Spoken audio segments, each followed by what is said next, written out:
Montana, December 1920. The room smells of medicine and dying. Benjamin Thornton lies in the bed where his wife Eleanor drew her last breath 35 years ago. He is 60 years old. His hands, once strong enough to break a horse or build a house, now tremble against the quilt his daughter Abby stitched for him last Christmas. The quilt is heavy. Everything is heavy now. Outside the window, snow falls on Thornton Creek Ranch, soft and silent. The way snow always falls in Montana when a man's time is running out. His grandson Michael sits beside the bed, 12 years old, dark hair like his father Daniel, eyes like Eleanor. The boy has been here for 3 days, reading to him, bringing him water, asking questions that Benjamin doesn't always have the strength to answer. But tonight is different. Tonight, Benjamin knows the doctor's last visit was truly the last. Tonight, he feels the cold creeping in from the edges the way it crept in on his sister Sarah all those years ago. And if he's going to die, he wants Michael to understand, to know the truth, to carry it forward. Michael. His voice is a rasp, barely more than wind through dead grass. The boy leans closer. Yes, Grandpa. I need to tell you something, a story, before I go. You're not going anywhere. Michael's voice cracks. He's trying to be brave. Benjamin recognizes that kind of trying. He's been doing it for 60 years. Boy, I'm dying. Doctor said I got maybe till Christmas. That's 5 days, maybe less. Benjamin coughs, tastes copper. But before I go, I want you to know how this all started. How this ranch, this family, everything you see around you came to be. Michael wipes his eyes with the back of his hand. You mean the orphans, the children you saved? That's part of it, but that's not where it starts. Benjamin turns his head on the pillow, looks at the boy, really looks at him. It starts with me being a coward, the worst kind of coward. And it starts with the person who paid for my cowardice with her life. I don't understand. You will. Benjamin closes his eyes, not from pain, from memory. You know your great-great-aunt Sarah, the one buried under the oak tree next to your great-grandmother Eleanor. I know the grave. Then you know she died young, 8 years old. What you don't know is why. What you don't know is that I killed her. Michael gasps. That's not true. It is true, not with my hands, but with my cowardice, with my silence, with my fear. Benjamin opens his eyes, and that's where this story begins, with a winter night 40 years ago, with a little girl running into a blizzard, with a boy too scared to follow. He takes a breath, another, the air rattles in his chest like stones in a jar. Listen close, Michael, because this is how a coward becomes a man. This is how a man builds a family from ash and bone and guilt. This is the story of Thornton Creek Ranch, and it starts with the worst night of my life. Montana Territory, December 1880. Benjamin Thornton was 20 years old and he was nobody. A tall young man with his father's shoulders and his mother's weak heart. His mother had been dead 10 years. His father had been dead 5. And Benjamin lived with his stepfather, Harold Becker, in a small house on the edge of what would someday become Copper Hollow.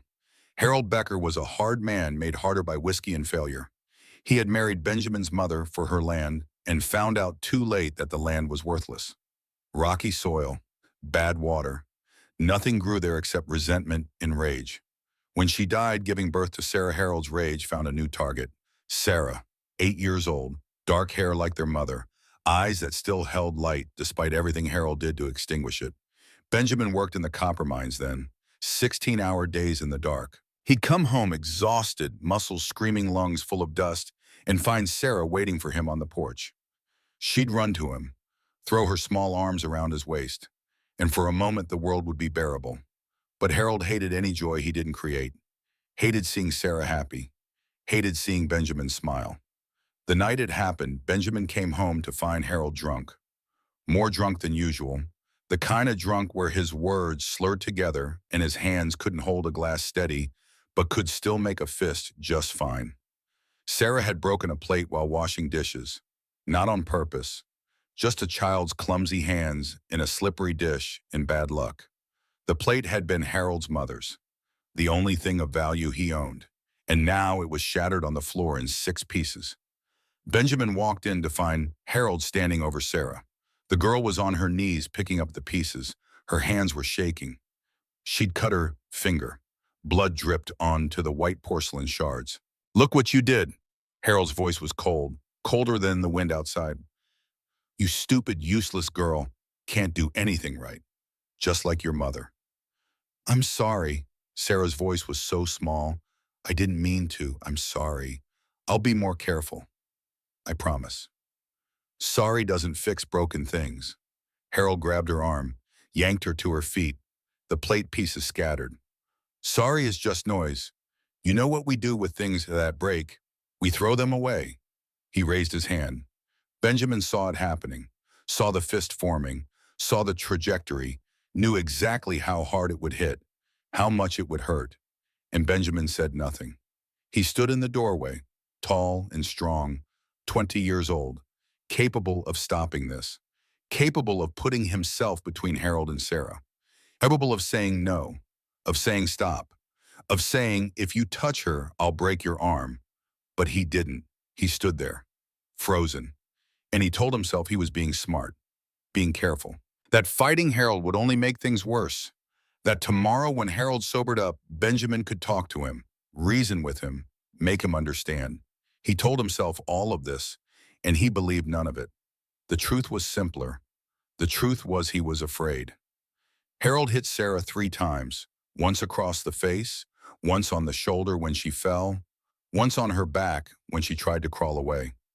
Each blow made a sound like a hammer on wet wood. Sarah cried out the first time, whimpered the second, made no sound the third. Then Harold stumbled to his chair, poured another drink, forgot they existed. Benjamin went to Sarah, helped her up. She was crying silently. Blood ran from her nose. Her eye was already swelling. But worse than the physical damage was the look she gave him. Not accusation, not anger, just confusion, hurt, as if she couldn't understand why her big brother hadn't protected her. "I'm sorry," Benjamin whispered. "I should have." "It's okay." Sarah's voice was thick with tears. "I know you're scared of him too." Those words hit harder than Harold's fists ever could. Benjamin took Sarah to their room, the room they shared because the house only had 2 bedrooms, and Harold claimed the second for himself. He cleaned her face with a wet cloth, found a piece of ice wrapped in a rag for her eye, tucked her into bed. "It'll be better tomorrow," he said, knowing it wouldn't be. "I'll talk to him, make him understand." Sarah just nodded. She didn't believe him. She was 8 years old and she already knew the truth that Benjamin was still learning. That some people can't be reasoned with.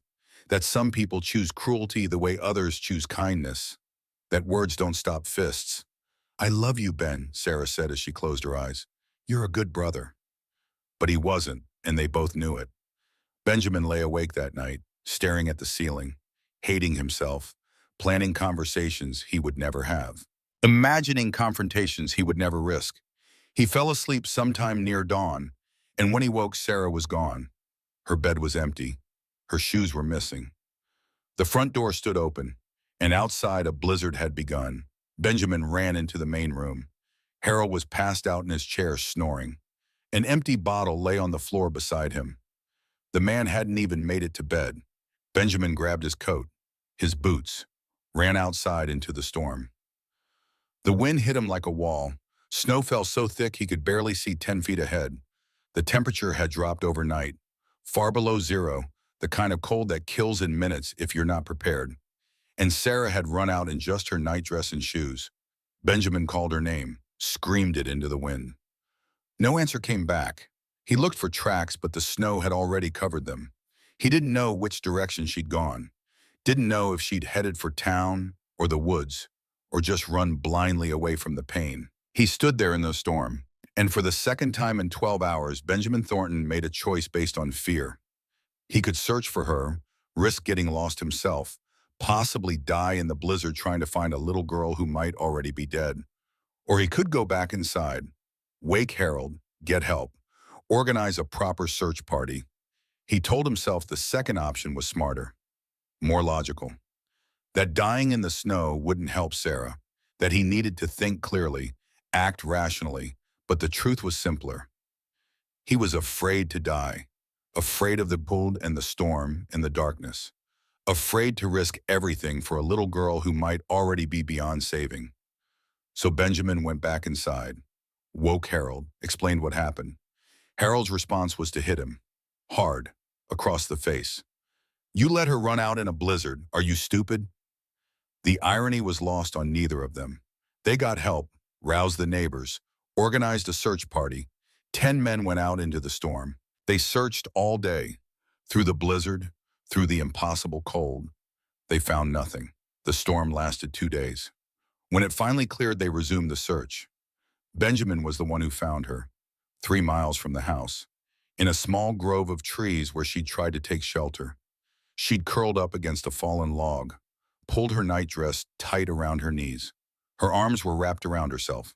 Her eyes were open. She'd frozen to death. Slowly, painfully, alone in the dark. In her hand, she clutched a piece of bread, hard and frozen. She must have grabbed it from the kitchen before she ran, thought it would sustain her, thought she could survive if she just had something to eat. She'd been 8 years old, and she died thinking she was worthless, thinking she deserved to be thrown away, thinking her own brother hadn't cared enough to save her. Benjamin knelt in the snow beside her body. He didn't cry, couldn't cry. The grief was too big for tears, too heavy for sound. It sat in his chest like a stone, like a monument to his own cowardice. He picked her up, carried her home. Her body was light, far too light, as if death had somehow made her weigh less. They buried Sarah 3 days later. Harold didn't attend, said he had work to do, said the girl had made her own choice, said Benjamin should have stopped her. On that last point, Harold was right. Benjamin stood beside the grave. The preacher said words that meant nothing. The neighbors offered condolences that changed nothing. And Benjamin made a promise. He spoke it aloud to the frozen earth and the gray sky and the ghost of a little girl who deserved so much better. "Sarah, I swear to you, I swear on whatever remains of my soul, I will never let this happen again. Not to any child. Not ever. I will not be a coward anymore.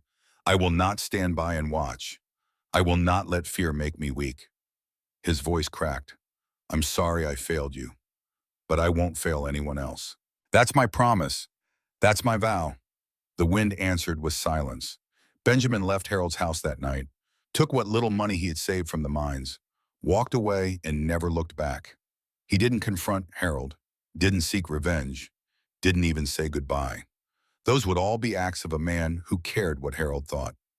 Benjamin had stopped caring about anything except keeping his promise. He bought a piece of land, 40 acres on the edge of what locals called Thornton Creek. It was cheap because it was remote, far from town, far from other homesteads, just forest and creek and mountains in the distance. It was perfect. Benjamin spent 3 years building. He cut timber with his own hands, laid foundation stones he'd hauled from the creek bed, raised walls and joists and rafters. The house he built was too big for one man. 8 rooms, a kitchen large enough for a dozen people, a dining table that could seat 14.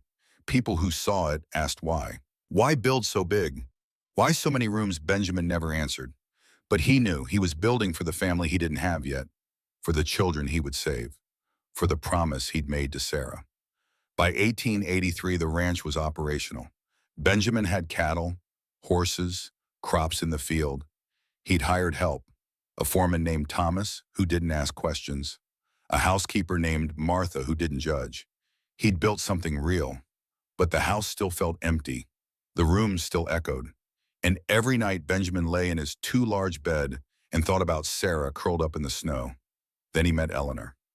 Eleanor Davis taught school in Copper Hollow, 25 years old, sharp-minded, independent. She'd grown up in an orphanage in Missouri after her parents died in a riverboat accident. She knew what it meant to be alone, to be unwanted, to survive on the scraps of other people's charity. They met at church. Benjamin attended rarely but felt compelled that Sunday, some instinct, some pull he couldn't name. He sat in the back pew and listened to the sermon without hearing it, and when the service ended, she approached him. "You look like a man running from something," she said. No introduction, no pleasantries, just observation. Benjamin was startled. "I'm not running." "Then what are you doing?" "Standing still." She smiled, small but genuine. "That's just another word for hiding." They talked, walked through town, ended up at the small restaurant that served coffee and pie. Benjamin found himself telling her things he'd never told anyone. About Sarah, about his cowardice, about the house he'd built that felt like a monument to guilt. Eleanor listened without judgment. When he finished, she was quiet for a long moment. Then she said something that changed everything. You know what I think? I think you're waiting. For what? For permission to forgive yourself. For someone to tell you that building a big empty house is enough penance. That you've suffered enough and now you can move on. She leaned forward. But nobody's going to give you that permission. You have to take it. You have to decide that your sister's death means something more than your guilt. What else could it mean? It could mean you actually keep your promise. Stop building monuments and start building life. Fill those rooms. Give that house purpose. Turn your guilt into action. Her eyes held his, steady and certain. You said you'd never let a child suffer like Sarah did. So don't. Go find them, the ones nobody wants, the ones nobody sees, and give them what Sarah never got. Give them someone who shows up, someone who doesn't run, someone who chooses them. Benjamin stared at her. This woman he'd known for 3 hours. This stranger who somehow understood everything. Will you help me? He asked. I'll do better than that.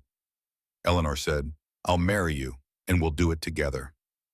They were married 3 months later, spring of 1883. Small ceremony. No guests beyond Martha and Thomas and the preacher. But standing beside Eleanor, speaking vows under the open Montana sky, Benjamin felt something he hadn't felt since Sarah died.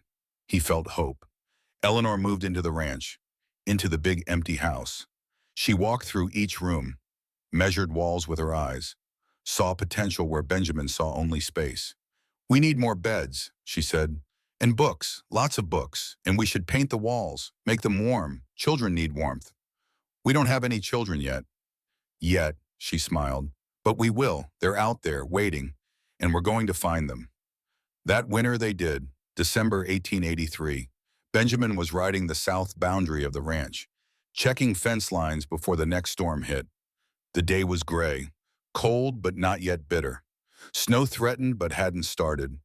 He was a mile from the house when he saw her. A girl, maybe 10 years old, stumbling through the brush near an abandoned homestead. No coat, thin dress, bare feet leaving bloody prints in the frost. Benjamin's heart stopped.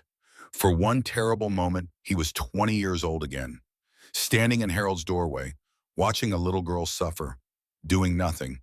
But he wasn't 20 anymore. He'd made a promise, and this time he would keep it. Benjamin dismounted before his horse fully stopped, ran toward the girl.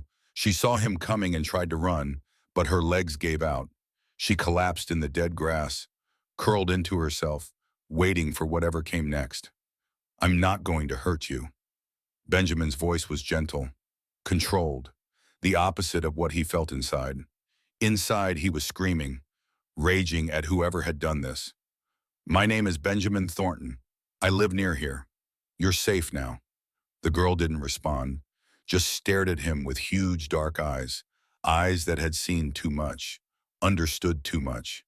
Benjamin approached slowly, the way you approach a wounded animal, careful, respectful of fear. He took off his coat, heavy sheepskin lined with wool, wrapped it around her shoulders. The coat dwarfed her, made her look even smaller. Can you tell me your name? Silence. That's all right, you don't have to tell me anything, but I need to get you warm. Need to check if you're hurt. Is that okay? The girl nodded, barely. Benjamin lifted her. She weighed nothing. He could feel every bone through the thin dress, could feel her shivering. Not from cold, from shock, from whatever had happened before he found her. He put her on his horse, climbed up behind her, one arm around her waist to keep her steady. She didn't fight, didn't resist, just sat there like a doll, like something already broken. The ride home took 15 minutes, longest 15 minutes of Benjamin's life. He kept thinking about Sarah, about finding her too late, about the weight of a dead child in his arms. But this girl wasn't dead. Her heart beat against his arm. Her breath made small clouds in the cold air. She was alive. And this time Benjamin hadn't been too late. Eleanor was on the porch when they arrived. She took one look at the girl and went into motion. No questions, no hesitation, just action. Martha, get the tub filled. Warm water, not hot. Thomas, ride for the doctor. Now. They brought the girl inside, into the warmth. Eleanor peeled off the wet dress while Martha prepared the bath. Benjamin stood in the doorway, not sure if he should stay or go, not sure what his role was now that the rescue was done. Benjamin, Eleanor's voice cut through his uncertainty, go to town, get children's clothes, shoes, whatever they have, multiple sizes, and food, sweets, things a child would like. Yes, he turned to leave. Benjamin, he looked back.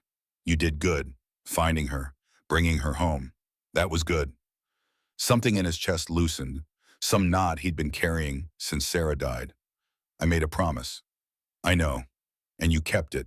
Now let's see if we can help her keep living. Benjamin rode to Copper Hollow, bought clothes, shoes in 3 sizes, hard candy and chocolate, a doll with a porcelain face.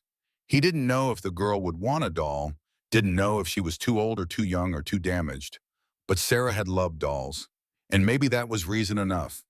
When he returned, the house smelled of soup and bread. Eleanor had the girl clean and dressed and sitting at the kitchen table. The girl was eating, slowly, as if she'd forgotten how and had to relearn, or as if she was afraid the food would be taken away. Her name is Grace, Eleanor said quietly. Grace Mitchell. She's 10 years old. Her parents died of plague 3 months ago. Her uncle took her in, then decided she was too much trouble. Drove her out into the wilderness yesterday and left her. Benjamin felt rage like ice in his veins. Where is he, Pa? Gone, left for California. Said he wanted a fresh start. Eleanor's jaw was tight. Far as I'm concerned, good riddance. Benjamin looked at Grace. She was eating bread and soup, not looking at them, not looking at anything, just existing in the careful way of someone who'd learned that existing quietly was the best way to survive. Grace, Benjamin sat down across from her, waited until she looked up. I want you to know something. What your uncle did was wrong. You weren't too much trouble. You weren't a burden. He was a coward and a fool, and his failure is not your failure. Do you understand? Grace stared at him. Then very slowly she shook her head. He said I was worthless, that nobody wanted me, that I should be grateful he took me as long as he did. He lied. How do you know? Because I want you. My wife wants you. We have a home with empty rooms and empty chairs, and we've been waiting for someone to fill them. If you'll stay, if you'll let us, we'd like that someone to be you. Grace's eyes filled with tears. Why? It was the same question Michael would ask 40 years later. Why would you do this? Why would you care? Benjamin's answer was the same then as it would be in 1920, because a long time ago I had a little sister named Sarah, and when she needed me, I wasn't brave enough to help her. She died in alone and scared, and I carry that every day. I can't save Sarah, but maybe I can save you. Maybe that's what all that pain was for. So I'd recognize you when I saw you. So I'd know to stop. So I'd know what mattered. Grace cried then, really cried.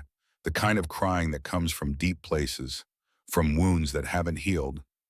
Eleanor moved to her, held her, let her sob into her shoulder, and Benjamin sat at the table in the house he'd built, the house that had been too big and too empty. And he thought about Sarah, about promises, about how sometimes the worst things in our lives teach us the most important lessons. Grace lived. Over the next week she healed, her feet scarred but recovered. Her body gained weight. Her eyes lost some of that careful wariness. She smiled occasionally, laughed once, began to look like a child instead of a survivor. Eleanor was the one who suggested they make it official. Adopt her. Give her their name. Make her a Thornton. Are you sure? Benjamin asked. That's permanent. That's forever. That's the point, Eleanor said. Forever. A family. Not a charity case. Not a rescued orphan. A daughter. So they did. Filed papers. Appeared before a judge. Made it legal. Grace Mitchell became Grace Thornton. And for the first time since Sarah died, Benjamin felt like he'd done something right. That winter, Eleanor told him she was pregnant. Benjamin was terrified. He'd never been a father. Didn't know how. Worried he'd fail this child the way he'd failed Sarah. But Eleanor laughed at his fears. You've already been a father to Grace. You'll be a father to this baby. And you'll be good at it because you care enough to worry. The men who fail are the ones who think it's easy. The baby, a girl named Mary, was born in April 1884. Healthy, loud, perfect. And Grace loved her immediately. Wanted to help with everything. Feed her, rock her, sing to her. Grace, who'd been abandoned and left for dead, poured all her love into this tiny infant who shared no blood with her. Watching them, Benjamin understood something profound.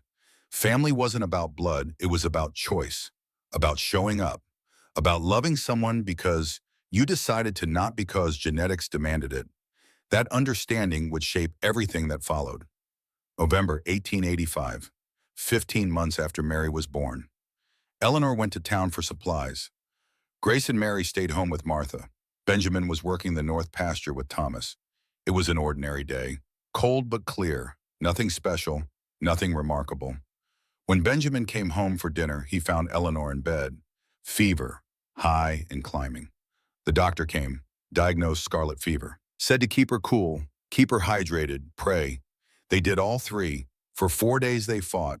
Eleanor burned, raved, didn't recognize them, called for her own mother dead 20 years, called for children she'd never had, called for Benjamin, but didn't know him when he held her hand. On the 4th day she died, quietly, mid-morning. The fever broke just before the end. She opened her eyes, saw Benjamin, smiled. "Did we do good?" she whispered. "With Grace, with the house, did we do what we meant to do?" "Yes." Benjamin's voice cracked. "We did so good."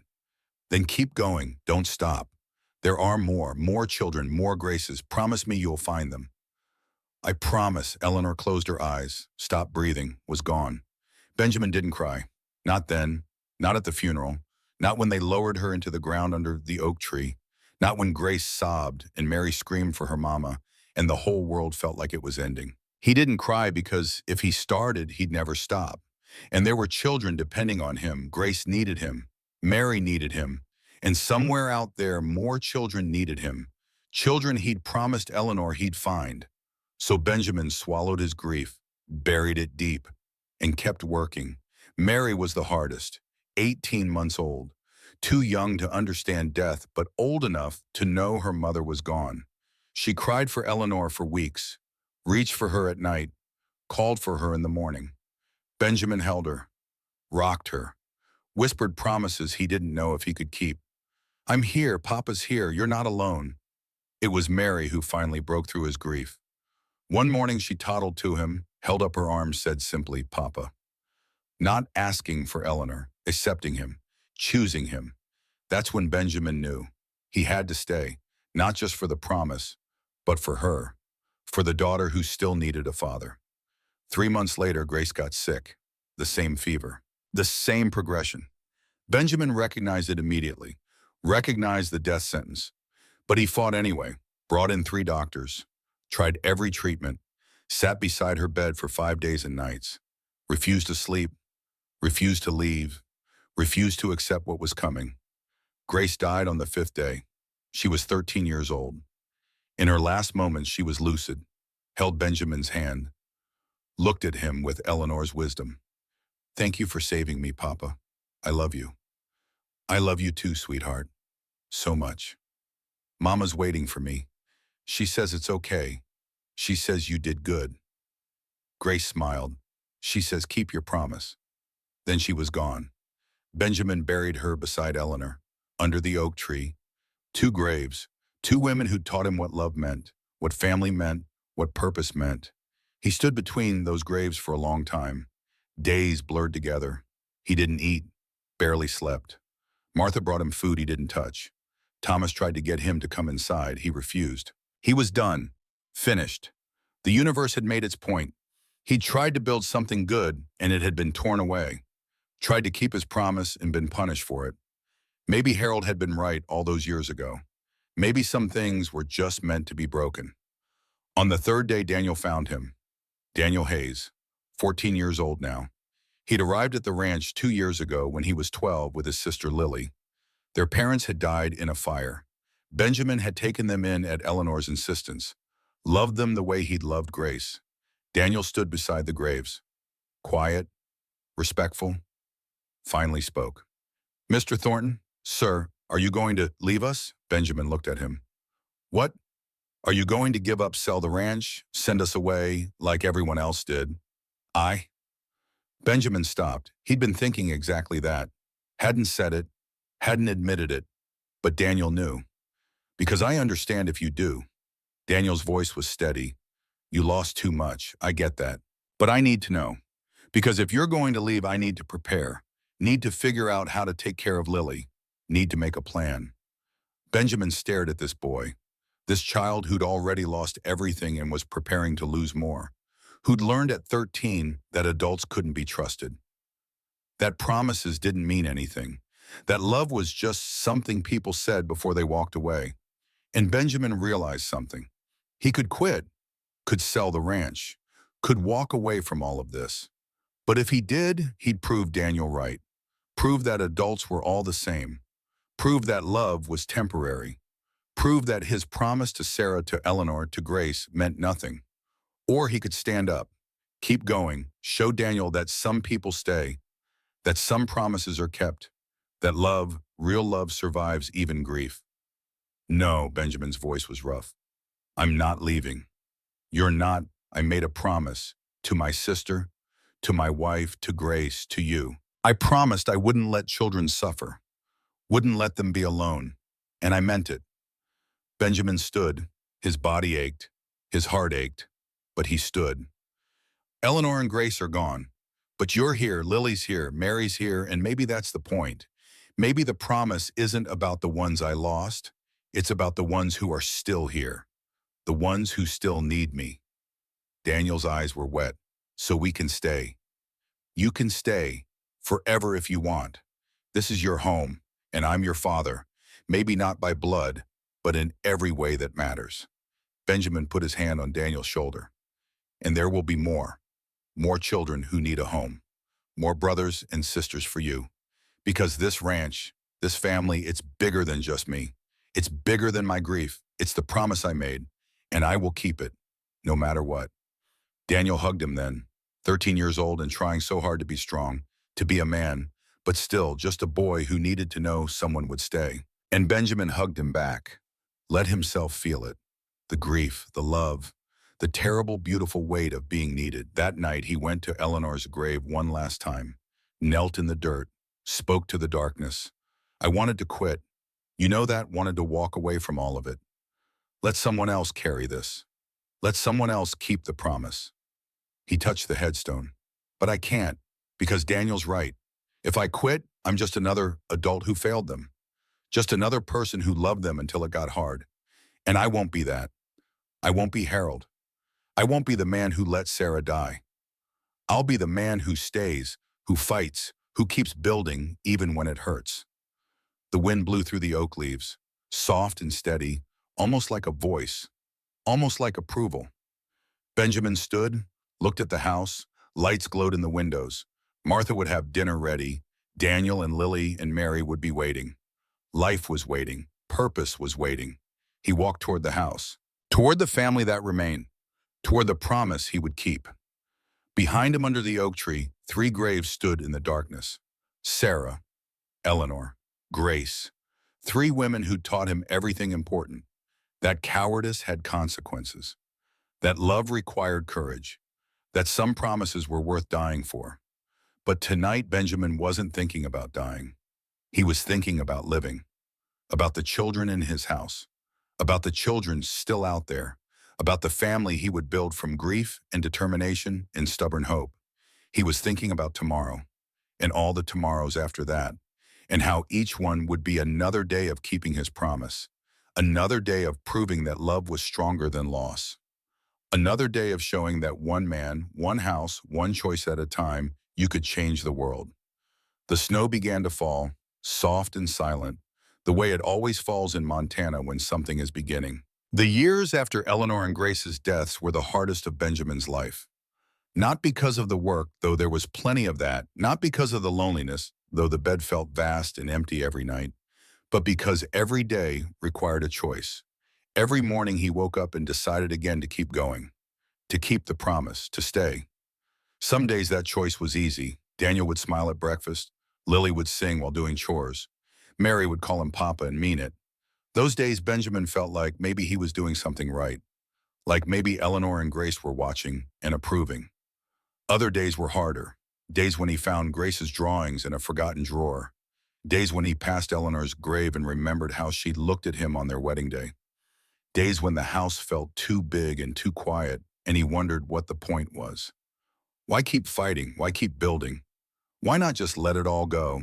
But then he'd see Daniel teaching Lily to ride, or Mary laughing at something Martha said, or he'd remember the look in Grace's eyes when she'd said, "Thank you for saving me." And he'd know the point. The point was them. The point was always them. By spring of 1886, the ranch had settled into a rhythm. Martha ran the house with fierce efficiency. Thomas managed the cattle and horses with quiet competence. Daniel, now 14, worked alongside Thomas, learning everything. Lily, 10, helped Martha with cooking and cleaning and looking after Mary, who was 2 and into everything. They were a family, strange and cobbled together and born from tragedy, but a family nonetheless. That's when Isaac arrived. Benjamin found him in the barn one morning in June. A boy, maybe 11 or 12, sleeping in the hayloft, thin as a rail, clothes more patches than cloth, face dirty and bruised. But it was his eyes that stopped Benjamin cold. They held the same wariness Grace's had held, the same careful calculation of a child who'd learned that adults were dangerous. "Hey there," Benjamin kept his voice soft, non-threatening. "You picked a good spot. Hay's warm this time of year." The boy scrambled backward, pressed against the wall. "I ain't stealing nothing. Just needed a place to sleep. I'll leave. Right now, you won't see me again." "I'm not worried about stealing. What's your name?" The boy hesitated. Then, as if the truth didn't matter anymore, "Isaac Carter." Benjamin went still. He knew that name. Everyone in the territory knew that name. Thomas Carter had been hanged 3 months ago in Copper Hollow. Horse thief, caught red-handed with 3 stolen mares. The trial lasted 1 day. The execution came 2 days later, and his son had been at the hanging, had watched his father die. "You're Thomas Carter's boy." Isaac's face hardened. "Yeah, so you're gonna throw me out, tell me I'm bad blood. That's what everyone else says. Apple don't fall far from the tree. I'm just a thief's son. Probably grow up to be a thief too, if I grow up at all." Benjamin climbed up into the loft, sat down across from Isaac. The boy tensed, ready to run, but Benjamin just leaned back against the hay bales. "My stepfather used to beat my little sister. I watched him do it. Didn't stop him. She ran away in a blizzard and froze to death. I was 20 years old, strong enough to fight him, but I didn't. I was too scared." Benjamin looked at Isaac. "You think that makes me a coward forever? Think I'm always going to be the man who let his sister die?" Isaac didn't answer, just stared. "Point is, son, we're not defined by what our parents did or what we failed to do in the past. We're defined by what we choose to do now. Your father made bad choices, but those are his choices, not yours. You get to decide who you are.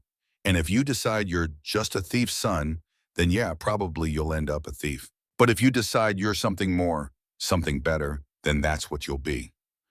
You don't know me, don't know what I've done. You're right, I don't. But I know you're 11 years old and sleeping in a barn because you got nowhere else to go. I know your father was hanged, and nobody wanted the son of a criminal. I know you've probably been told 100 times that you're worthless, that you're bad, that you're doomed." Benjamin leaned forward. "And I'm here to tell you that's all lies. You're a boy, just a boy. And boys deserve a chance, deserve a home, deserve someone who sees them as more than their worst moment or their father's crimes." Isaac's jaw trembled. "Why do you care?" "Because I made a promise to save kids who need saving, and you look like you need it pretty bad. I don't need charity." "Good, because I'm not offering charity. I'm offering work. Room and board in exchange for honest labor. You help around the ranch, feed animals, mend fences, learn skills. And in return, you get a bed and meals, and maybe if you stick around long enough, something that looks like family." Isaac was quiet for a long moment. Benjamin could see him thinking, weighing options, calculating risks. Finally, he spoke. "What if I steal from you? What if I'm as bad as they say? Then I guess I'll deal with it when it happens. But I'm betting you won't. I'm betting you're better than people give you credit for. and I'm willing to take that bet. Isaac wiped his eyes with his sleeve. I got nowhere else to go. Then stay here for as long as you need. That's how Isaac became a Thornton, slowly, carefully, like a wild animal learning to trust.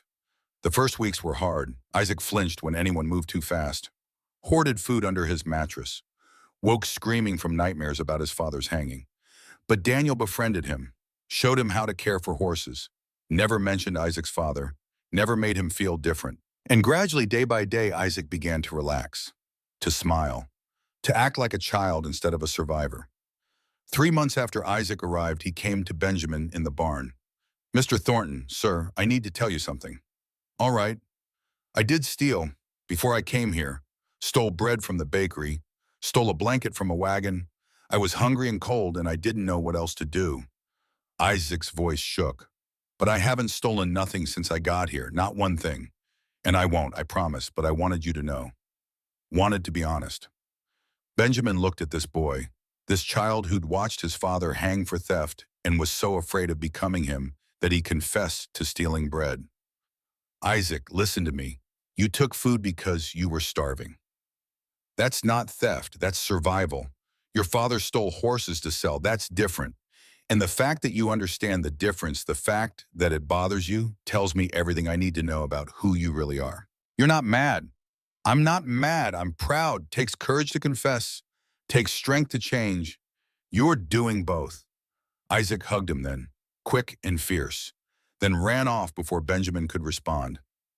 But Benjamin didn't need a response. The hug was enough. That summer, another child came, found wandering the main road by a traveling merchant. A girl 7 years old. She couldn't speak, couldn't remember her name, couldn't remember anything. The doctor called it dissociative amnesia, trauma so deep the mind had erased itself as protection. The merchant brought her to Thornton Creek because everyone knew Benjamin took in children nobody else wanted. Benjamin named her Sophie, after the saint of wisdom. If she can't remember who she was, he said, she gets to choose who she becomes. Sophie didn't speak for 3 months. Then one morning she asked for paper and pencils, and she drew. Beautiful, haunting pictures. The house, the children, the oak tree. Grace's old drawings come to life again. By the time she was 9, Sophie's memories had partially returned. Fragments, a fire, a woman screaming, but the details stayed buried, and Sophie decided she didn't need them. "I'm Sophie Thornton," she told Benjamin. "That's all I need to be." That fall, another child arrived. James Brooks, 9 years old, half Cherokee on his mother's side. White father who'd abandoned them both when James was born. Mother had died of pneumonia the previous winter, and James had spent the last 6 months being passed between the Cherokee village and the white settlement belonging to neither. Thomas found him sleeping in the stable, brought him to Benjamin. Says his name is Jamie. Says his mama was Red Sky Woman. Father was some trapper named Brooks who lit out before the baby came. Boy's been living rough since his mama died. Cherokee don't want him because he's half white. White folks don't want him because he's half Cherokee. Benjamin looked at Jamie, small for 9, dark hair, brown skin, eyes that held too much knowledge for his years. "Jamie, that's short for James." The boy nodded. "Well, James, I'm Benjamin Thornton. This is my ranch, and I got a question for you. Can you work?" "Yes, sir." "Can you follow rules?" "Yes, sir." "Can you be respectful to the other children and the adults here?" "Yes, sir." "Then I don't care if you're Cherokee or white or anything else. You need a home, I got one. You want to stay, you can stay. Simple as that." Jamie's eyes widened. "That's it. You don't care about my blood. Blood's just blood. What matters is what you do with it. Your mama was Cherokee, that's a gift. Your father was white, that's a fact. You're both, and that makes you special. Not cursed, special, and anyone who says different is a fool." Jamie stayed, and brought with him knowledge that transformed the ranch. He taught Daniel and Isaac how to track game, showed them which plants were edible, which were medicinal, explained weather patterns and animal behavior, skills his mother had taught him before she died. But more than skills, Jamie brought a bridge. When ranchers had trouble with Cherokee neighbors, Benjamin sent Jamie to mediate. When Cherokee needed to trade, they came to the ranch because Jamie was there. He became essential, valuable. No longer the half-breed nobody wanted, but the bridge everyone needed. The house was filling up. 6 people became 7. 7 became 8. The empty rooms Benjamin had built began to hold life. Laughter echoed in the hallways. Dinner table conversations were loud and chaotic and perfect. And then winter came again. December 1889, 7 years after Benjamin had found Grace. He was riding the south boundary, checking fence lines before the storm hit. Cold day, gray sky, snow threatening but not yet falling. Benjamin was thinking about nothing in particular, just the rhythm of the horse, the sound of leather creaking, the way his breath made clouds in the frozen air. Then he saw her, another girl, like Grace 7 years ago. But this time Benjamin didn't hesitate, didn't freeze. The promise had changed him. He was off his horse before conscious thought, running, reaching, saving. For a moment, Benjamin was 20 years old again, finding Sarah. Too late, always too late, but this time he wasn't too late. This time he acted. He dismounted, ran to her. She collapsed when she saw him, just folded onto herself like all her strings had been cut. "I got you." Benjamin pulled off his coat, wrapped it around her. "You're safe, I got you." The girl looked up at him, eyes unfocused, lips blue. He said I was dead weight, said nobody wanted me, said I should just die in the snow and make everyone's life easier. Sarah's words, the same words Harold had used. Dead weight. Benjamin felt rage like fire in his blood, but his voice stayed gentle. He lied. "You're not dead weight. You're a child, and children are precious. You hear me, precious? Who are you?" "My name is Benjamin Thornton, and I'm taking you home." He put her on his horse, held her against his chest as they rode. She was barely conscious, mumbling about the cold, about being worthless, about how sorry she was for existing. Benjamin held her tighter. "Don't be sorry, never be sorry for existing. The world's a better place with you in it." At the ranch, Martha and Daniel took over. Warm bath, dry clothes, hot soup. The girl's name was Abigail Winters, Abby for short.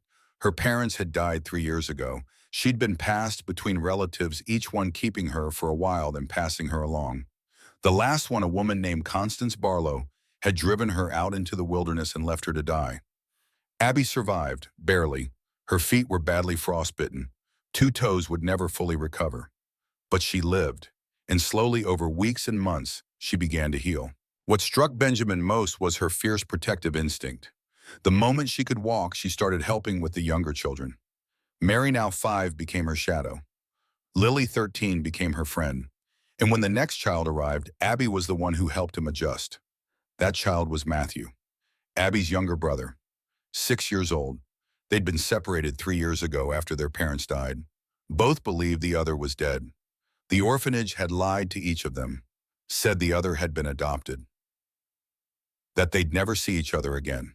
But a preacher named Marcus Cole had heard Matthew asking about a sister named Abby, had tracked records through 3 orphanages, had found the trail that led to Thornton Creek Ranch. And in August 1890, he brought Matthew home. The reunion broke everyone who witnessed it. Abby saw her brother get out of the wagon, stood frozen, couldn't believe it was real. Matthew saw her and screamed her name. Ran, Abby ran. They collided in the middle of the yard, held each other, sobbed.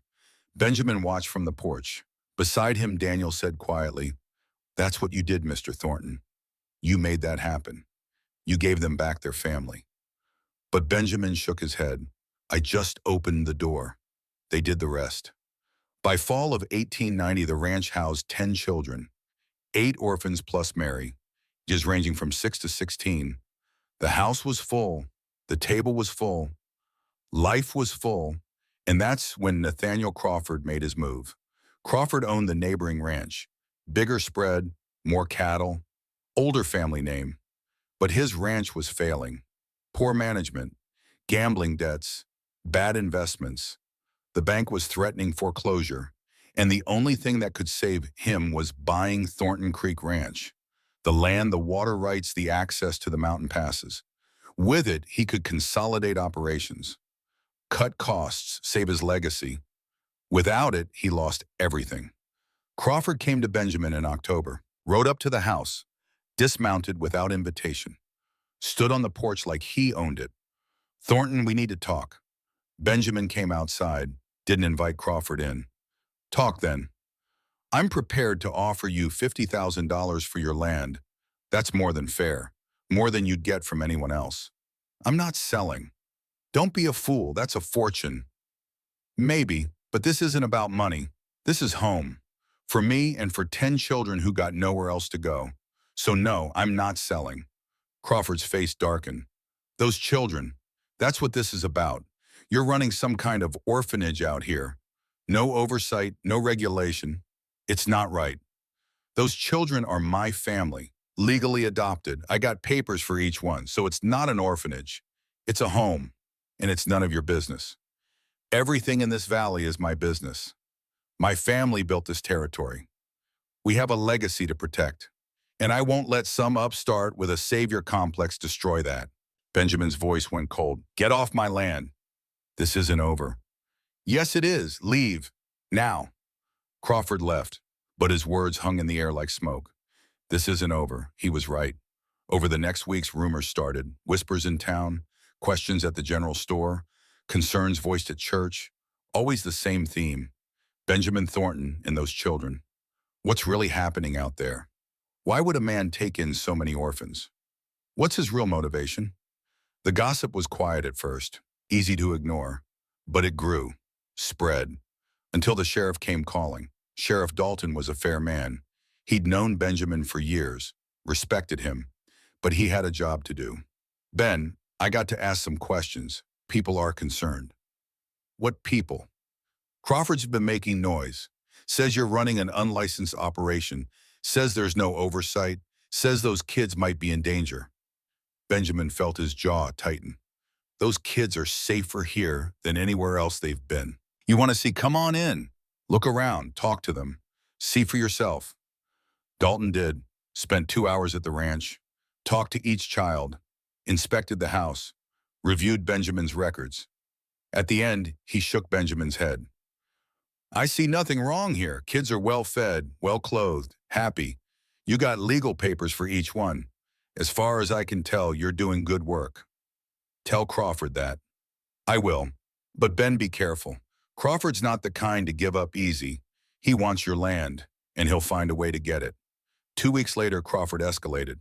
He called a town meeting, posted notices, made it sound official. Discussion of child welfare concerns in our community. 50 people showed up, most out of curiosity, some out of genuine concern, a few out of support for Crawford.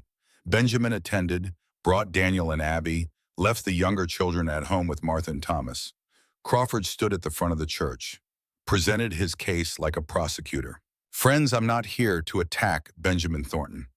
I'm sure he means well, but good intentions aren't enough. He's collected 8 orphan children. 8. Living in one house. One man, no wife, no family, no oversight. He claims they're adopted. But adoption papers don't guarantee safety. They don't guarantee proper care. Murmurs in the crowd, some nodding. Crawford continued, I'm asking simple questions. Who checks on these children? Who ensures they're being educated?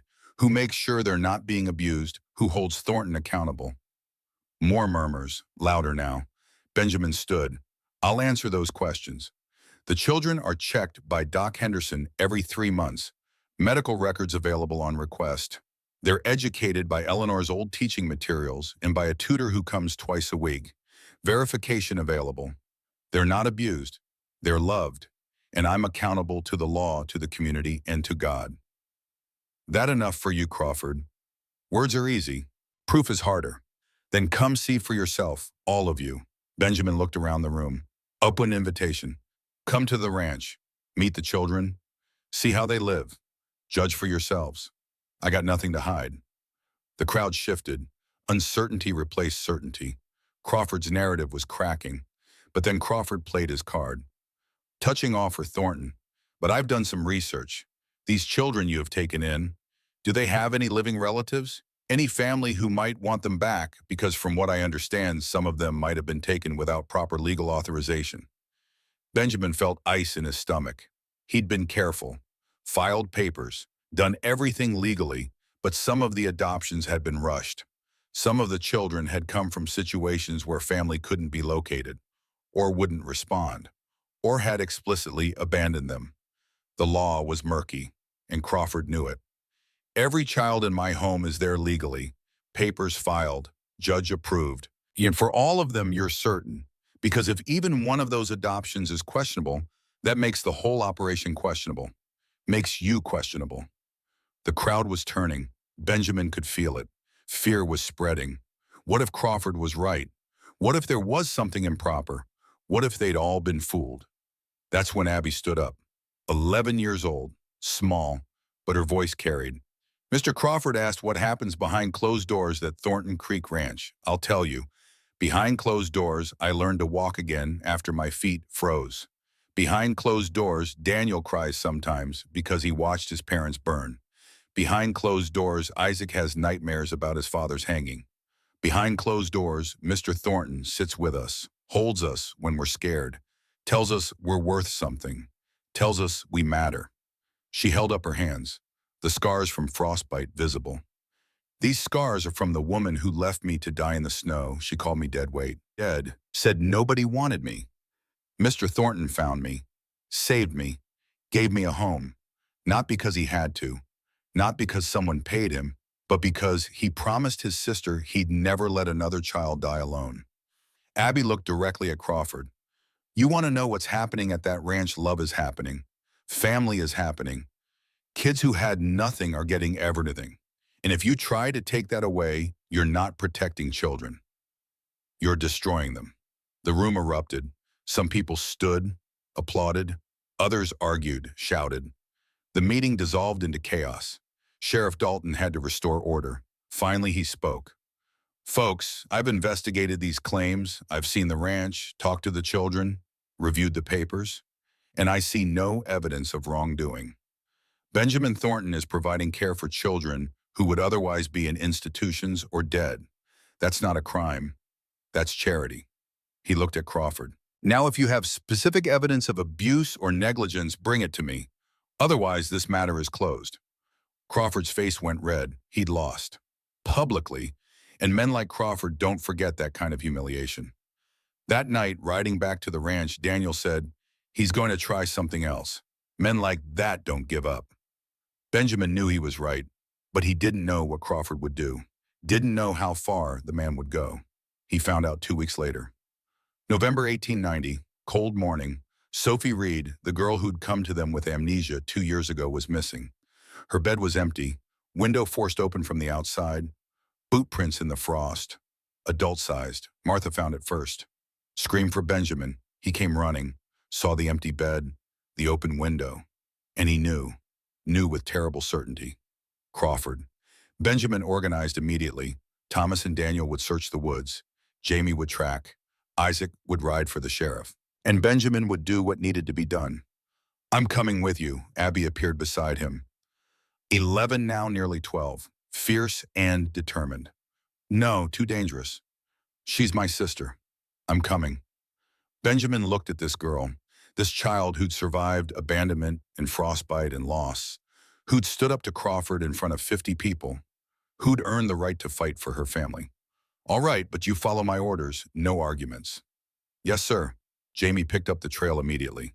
3 horses, 2 men, 1 small rider, headed northwest, toward Crawford land. They rode hard. Benjamin, Thomas, Daniel, Jamie, and Abby, armed and angry and terrified. Sophie was 9 years old, fragile, still recovering from her trauma. If Crawford hurt her, if he scared her, the damage might be irreversible. They reached Crawford's ranch at dusk, saw Sophie through the barn window, sitting on a hay bale, 2 men guarding her. She was crying, not hurt physically, but terrified. Benjamin's rage was ice, cold and sharp and absolute. He turned to his group. Daniel, you and Jamie create a distraction. Anything that draws those men away from Sophie. Thomas, you cover the exit with your rifle. Make sure nobody runs. Abby, you come with me. When I say go, you grab Sophie and run. Don't stop. Don't look back. Understand? They all nodded. The plan worked perfectly. Daniel started a small fire in a haystack on the opposite side of the barn. The guards ran to put it out. Benjamin and Abby slipped inside, found Sophie, Abby grabbed her hand. It's okay, we got you, let's go. They were almost to the door when Crawford appeared, shotgun in hand, face twisted with desperation. Thought you could just walk on my land, Thornton? Benjamin stepped between Crawford and the girls. Let them go, Nathaniel. This is between us. Everything I built is falling apart because of you. My ranch, my reputation, my family legacy. And you want me to just let you walk away? This isn't about me. This is about you making bad choices. Your ranch is failing because you mismanaged it. Your reputation is damaged because you kidnapped a child. Your legacy is your responsibility, not mine. Crawford raised the shotgun, hands shaking. I won't let you destroy me. I'm not destroying you, you're doing that yourself. Thomas appeared behind Crawford, rifle aimed. Drop it, Crawford. For a moment, everything hung in balance. Crawford could fire.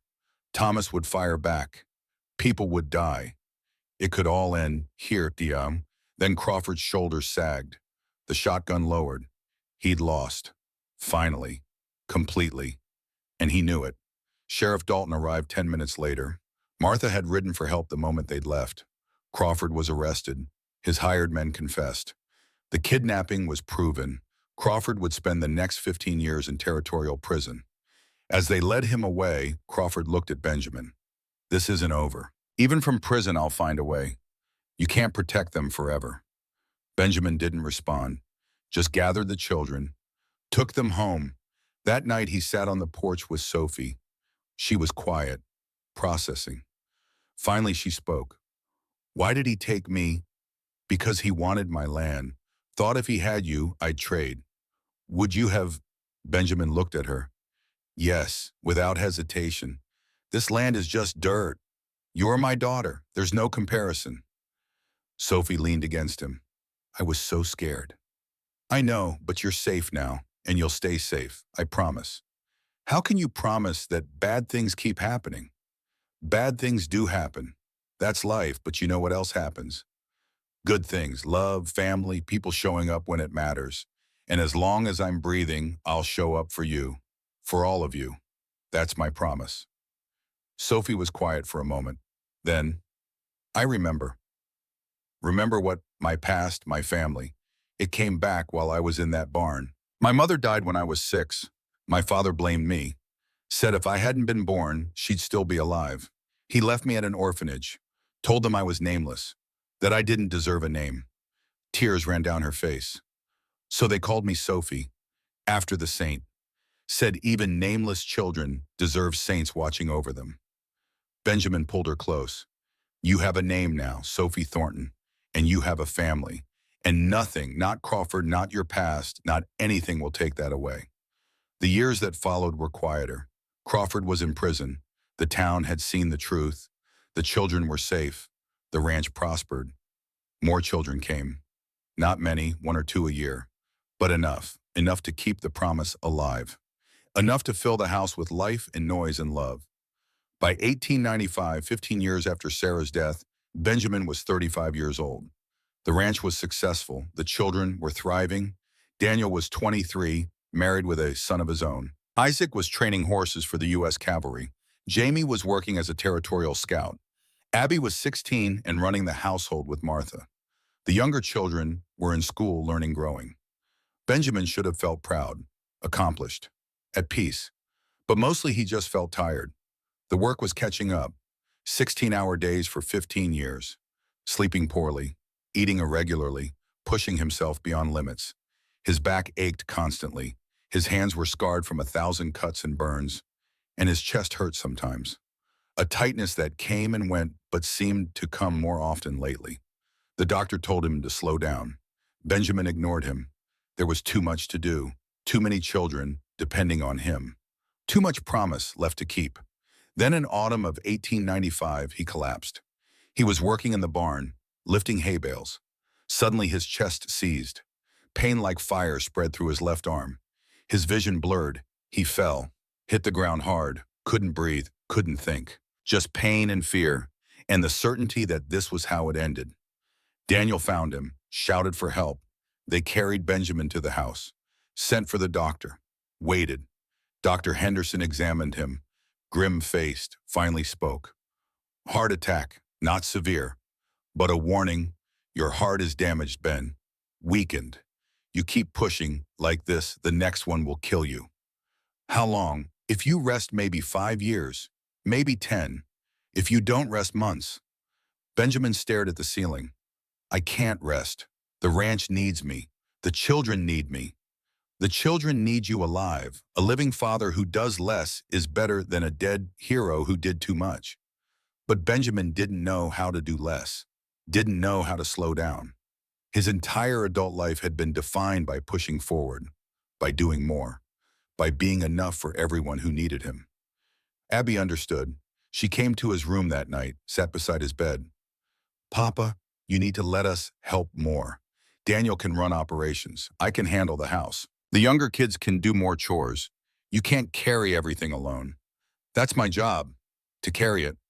No, your job is to be here, to be alive, to watch us grow up, to meet your grandchildren, to see what all this becomes. She took his hand. We need you, not your work. You, the man who saved us, the man who loved us. That's who we need, not the man who works himself to death trying to prove he's worthy. Those words hit hard, because she was right. Benjamin had been trying to earn his redemption, to work off the guilt of Sarah's death, to prove he deserved Eleanor and Grace's sacrifice. But maybe that wasn't the point. Maybe the point was just to be, to live, to love, and let that be enough. All right, he said quietly. All right, I'll slow down. And he tried. He really did. Delegated more. Let Daniel make decisions. Let Abby run the house. Spent more time with the children, less time working, more time living. It was harder than he expected, harder than physical labor. Sitting still felt wrong. Watching others work felt like failure. But gradually he learned that his value wasn't in what he could do, but in who he was, what he represented, the symbol he'd become. By 1899, Crawford had been released from prison. 8 years served, good behavior, a broken man who'd lost everything. Benjamin heard he was back and waited. Wondered if Crawford would come for revenge, would try again to take what wasn't his. Wondered if the peace they'd built was about to shatter. Crawford came in autumn, on foot, no horse, wearing clothes that had seen better days. He looked 20 years older. Prison had hollowed him out. Benjamin met him at the gate, hand on his rifle. But Crawford raised his hands. I'm not here for trouble, Thornton. I'm here to apologize. 8 years in prison, now you want to apologize. 8 years gave me time to think about what I did, why I did it. I told myself I was protecting my legacy, fighting for what was mine. But the truth is I was just scared. Scared of losing. Scared of being nothing. Scared that without the land and the name, I had no value. Crawford looked at the ranch, at the children playing in the yard, at the life that had continued without him. You built something I never could. Not a ranch, a family. And I hated you for it, because it showed me what I'd wasted my life pursuing. I chased land and money and legacy. You built love, and I couldn't stand seeing that what I dismissed as weakness was actually strength. Benjamin studied him, looking for deception, for manipulation, but all he saw was regret. Real heavy regret. What do you want, Nathaniel? A job, nothing fancy. I'll chop wood, mend fences. Whatever you need, I don't want pay. Just food and a place to sleep.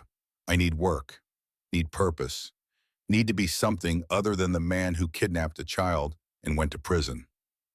It was a test. Benjamin knew that, a test of his own principles. He'd preached forgiveness, preached second chances, told his children that people could change. Now Crawford was asking him to prove it. All right, you can work here, but understand this. You hurt any of these children, you even look at them wrong, and I'll finish what the law started. Clear, clear. Crawford worked hard, didn't complain, didn't make trouble. The children were wary at first, especially Sophie, but slowly they saw the change, saw that Crawford was genuinely different, genuinely trying to atone. 6 months later, Crawford saved Mary's life. She was 15, riding one of the horses. The animal spooked, reared. Mary fell. The horse's hooves came down, would have crushed her skull. But Crawford was there, grabbed the horse's bridle, pulled it back, took a kick to the ribs that broke 3 bones. But Mary was safe. After that, the family accepted him, not as family, but as something close. A redeemed man, proof that change was possible, that even the worst of us could become better. Benjamin watched this transformation with wonder and understood something profound. His promise to Sarah had been about saving children. But maybe it was about more than that. Maybe it was about saving anyone who needed it, about showing that love and second chances and forgiveness could transform not just individuals, but entire communities. The 20th century arrived. Benjamin was 40 years old. His heart was weak but holding. His body was tired but functional, and his family was strong. Daniel had 3 children now. Isaac was married with 2 sons. Abby remained unmarried, devoted to the ranch and the children. The younger ones were growing, learning, preparing to go out into the world. Benjamin sat on the porch most evenings, watching the sun set over the mountains, thinking about Eleanor and Grace, about Sarah, about all the children who'd passed through these doors, about the promise he'd kept. He was tired, so tired, but it was the good kind of tired, the kind that comes from a life well lived, from promises kept, from love given freely. He didn't know then that he had 20 more years ahead of him, 20 more years of building, of loving, of showing the world that family was what you made it, that redemption was possible, that one man, one choice at a time could change everything. All he knew was that tonight, sitting on his porch with his family around him, he was content. And for a man who'd started with so much guilt and loss, contentment felt like victory. The battle wasn't over. It would never truly be over. There would always be more children who needed saving, more Crawfords to face, more challenges to overcome. But tonight, in this moment, they had won, and that was enough. The ranch had changed, not in structure, but in spirit. What had been a desperate rescue operation had become something stable, permanent, a model for others to follow. Benjamin was 40 now. The heart attack of 1895 had aged him, slowed him, but not stopped him.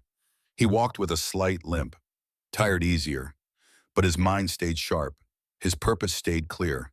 The children had grown. Daniel was 28, father of 3. Isaac ran the horse training program. Jamie bridged 2 communities with increasing success. Abby, 21, had become the ranch's true administrator, and the younger children continued to arrive 1 or 2 a year, adding to the legacy. Crawford, now 60, had earned his place. No longer the enemy, but not quite family either. Something in between. A testament to redemption. A warning about pride.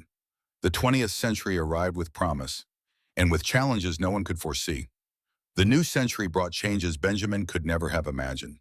The Montana Territory became a state. Towns grew into cities. Railways cut through the wilderness. Automobiles appeared on roads that had only known horses.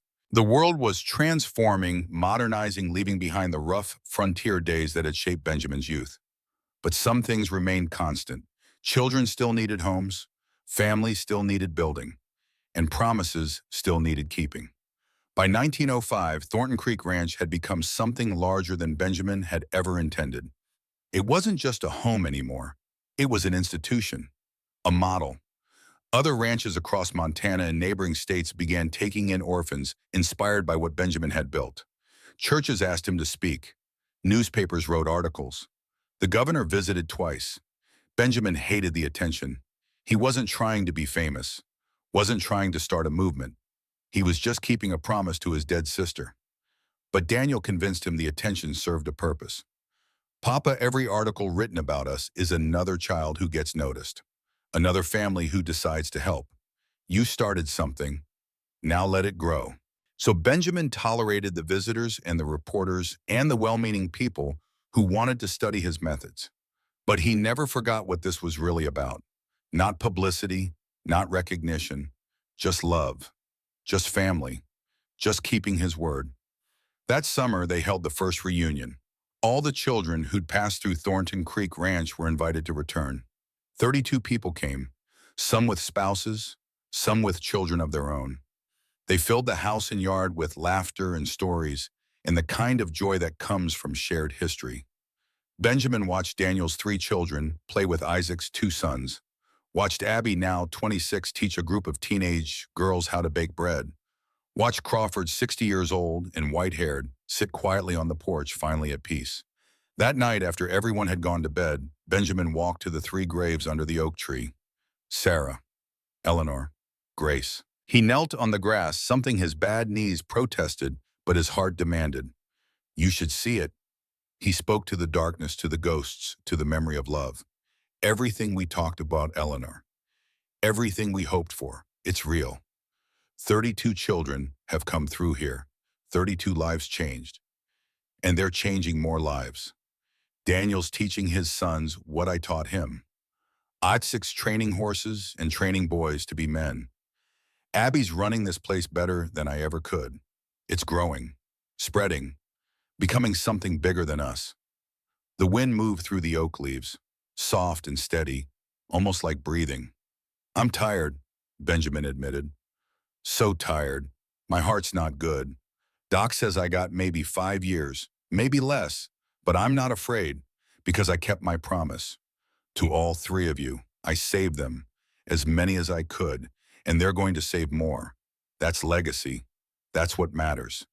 He stood slowly, joints creaking, walked back to the house.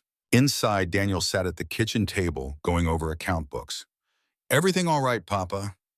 Everything's fine. Better than fine. I was just telling your mother and sisters about the reunion. Daniel smiled, didn't question the statement, didn't point out that Eleanor and Grace had been dead for 20 years. He understood. Some conversations transcended death. The years continued their relentless march. 1906, 1907, 1908. More children arrived, not as many as in the early days. The orphan trains from the east had slowed. More institutions existed now, more official channels, but there were still children who fell through the cracks, still ones nobody wanted. And Thornton Creek Ranch's doors remained open. In 1910, Benjamin suffered another heart attack, worse than the first. He was 50 years old and the doctor's prognosis was grim. You've pushed too hard for too long, Ben. Your heart's giving out. Could be months, could be a year, but not much more than that. Benjamin lay in bed for 3 months, frustrated, angry, helpless.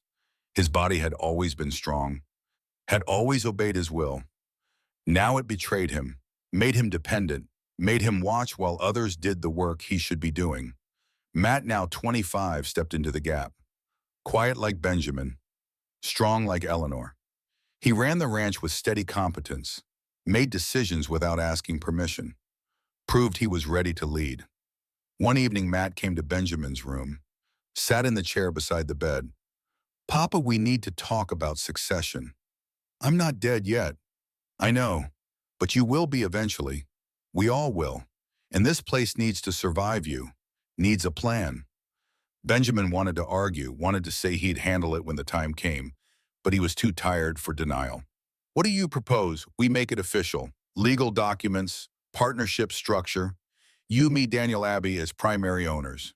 Then a board of the older children to make decisions together. No single person in charge. No king. Just family working together.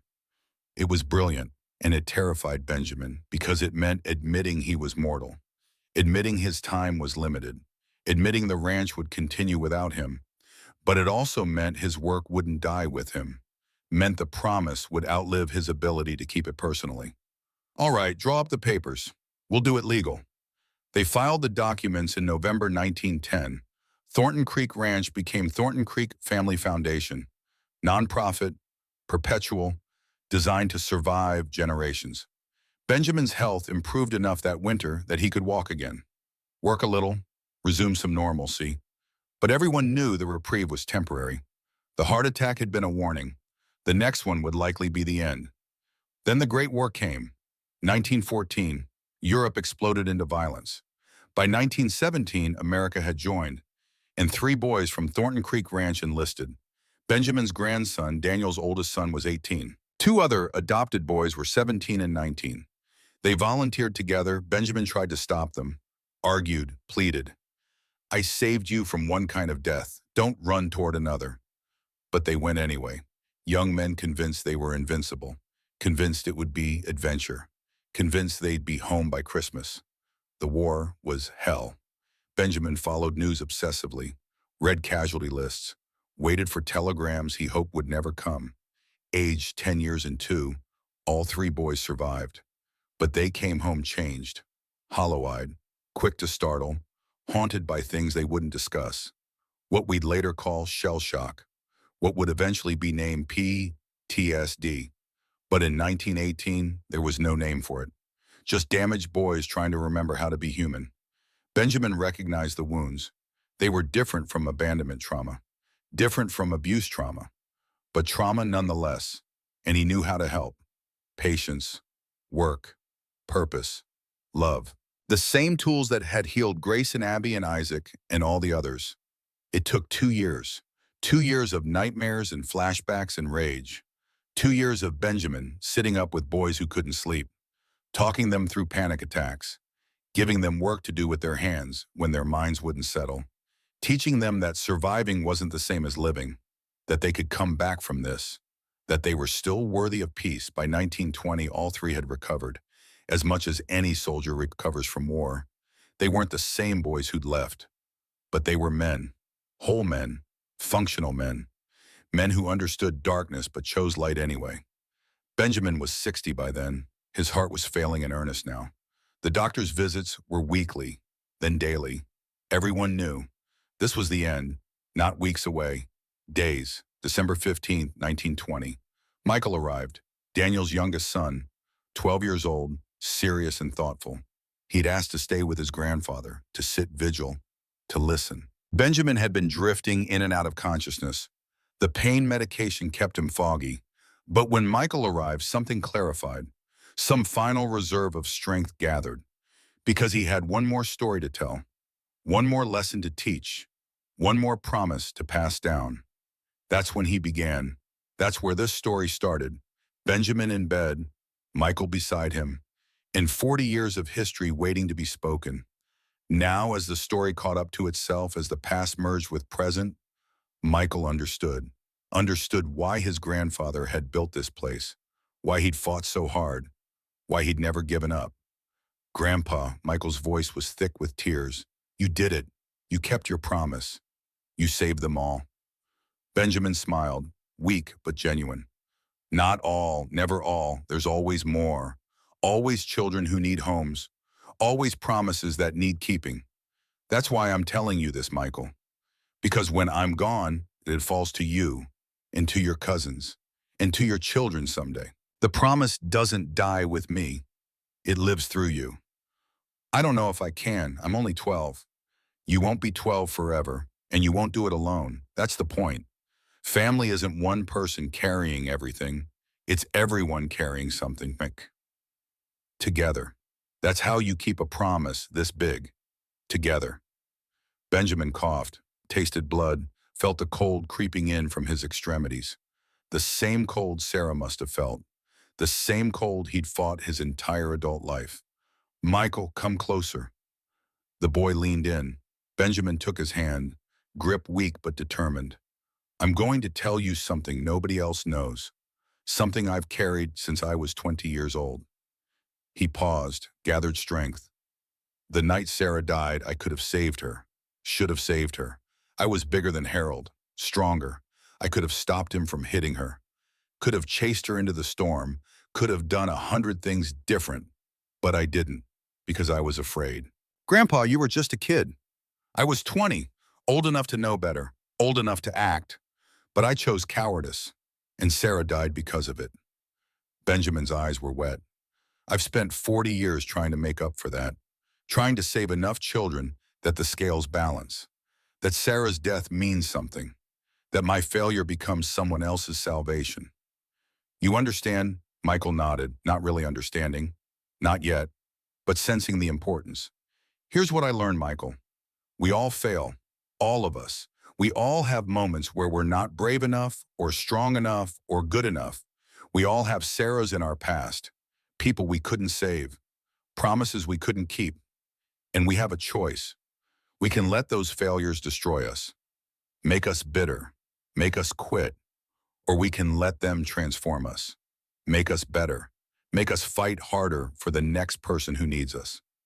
Benjamin squeezed his hand. That's legacy, not the house or the land or the money.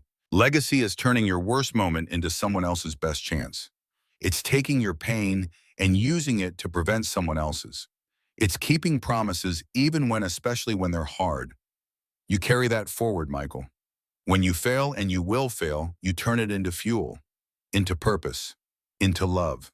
That's how you honor the people you couldn't save, by saving the ones you can. Michael was crying openly now. I'll remember, I promise. Good boy, now there's one more thing. Benjamin's voice was fading. Each word cost more.